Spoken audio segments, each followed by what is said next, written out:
Hello दोस्तों, नमस्कार, आदाब, सत श्री अकाल सभी को। जीएस यूनिकोड में आपका हार्दिक स्वागत और अभिनंदन करते हैं। हम बात करेंगे मेघालय हाई कोर्ट के आर्डर को लेके। क्या आर्डर है, क्या निष्कर्ष निकला है। कल 30 अप्रैल को एनआईएस डीलेट के और डीलेट की सुनवाई होती है मेघालय हाई कोर्ट में। साथ साथ आपने देखा होगा कि पश्चिम बंगाल में भी कल केस लगा हुआ था, लेकिन उसकी सुनवाई नहीं हो पाती है। लेकिन मेघालय हाई कोर्ट में इसकी सुनवाई होती है। ये वही केस है जिसमें एनआईएस डीलेट को बाहर करने की बात की गई थी। आपको बता दें कि वहाँ पर शिक्षक भर्ती आती है। शिक्षक भर्ती में साफ साफ वहाँ पर एनआईएस डीलेट को सुप्रीम कोर्ट के जो 30/11/2023 के फैसले के बाद एनआईएस डीलेट को वहाँ भर्ती में शामिल करने के लिए मना कर दिया गया है। उनको शामिल न किया जाए, इसको लेके केस किया गया था। उसी केस की देखेंगे सुनवाई हो रही। कई बार इसकी सुनवाई हो चुकी थी, लेकिन अभी तक चीज़ें स्पष्ट नहीं हो पाई थी। फिर भी कल इसकी सुनवाई होती है। 30 अप्रैल को इसकी सुनवाई लगती है। 30 अप्रैल की सुनवाई में क्या चीज़ें निकल के आती हैं, इसको हम लोग डिटेल में जानेंगे। उसका क्या निष्कर्ष है। जैसा कि ये वहाँ की जस्टिस एच.एल. थांगो की बेंच में इस सुनी गई थी। इसमें जो वरिष्ठ वकील थे, वरिष्ठ वकीलों का क्या कहना था, जो प्रतिवादी वकील थे, जो पिटिशनर थे, उनका क्या कहना था, जो प्रतिवादी वकील थे, इनको सबको स्पष्ट करना है। क्या चीज़ें हैं, चलिए पहले देख लेते हैं निष्कर्ष में क्या चीज़ें निकल के सामने आई हैं। देखेंगे माननीय श्री न्यायमूर्ति एच.एस. थांगो।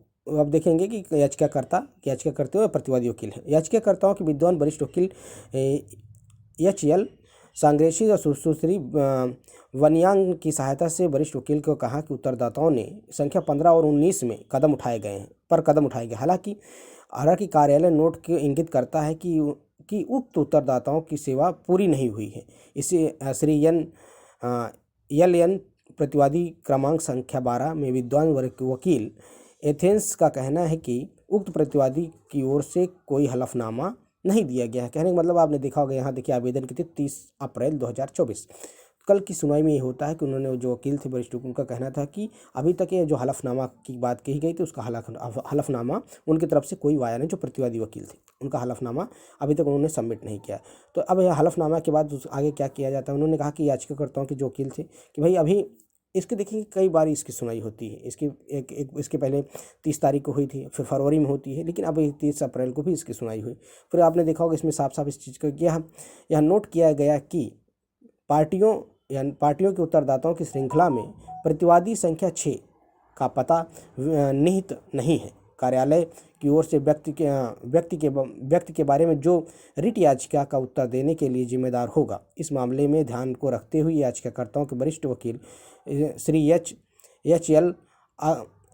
आग्रेसो ने प्रार्थना की कि प्रतिवादी संख्या 6 में सही पते पर निर्दिष्ट कार्यालय में के साथ आवेदन करने के लिए 2 सप्ताह का समय मांगा है। जो कि कहने का मतलब उन्होंने कहा कि इस जो हलफनामा है इसको सबमिट करने के लिए 2 सप्ताह का फिर से समय मांगा गया है। 2 सप्ताह के बाद इसकी सुनवाई आपने देखा 14/5/2024 को सूचीबद्ध किया गया है। कहने का मतलब साफ साफ देखेंगे कि कुछ चीज़ें अभी तक जो प्रतिवादी वकील थे, हलफनामा जो चीज़ें कही गई थी सबमिट करने के, उन्होंने सबमिट नहीं किया।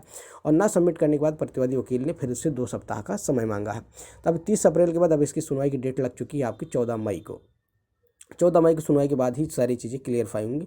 अभी कहने का मतलब केस ऐसे पे डिले होता चला जा रहा है। बाकी अभी केस की कोई एकदम जजमेंट नहीं आया है। बस हाँ, केस से कई बार सुना गया है। अब जब तक सारी चीज़ें वकील सबमिट नहीं कर देगा, फिर सारी बहस नहीं हो पाएगी, तब तक जजमेंट नहीं आएगा। खबर यही थी। अगर वीडियो पसंद है तो चैनल को लाइक करें, ज़्यादा से ज़्यादा अपने दोस्तों में शेयर करें। शिक्षक भर्ती पल की अपडेट के लिए चैनल को सब्सक्राइब कर लें। मिलते हैं नए वीडियो के साथ। जय हिंद साथी, नमस्कार, सभी दिन शुभ हो। Thank you, have a nice day, good day.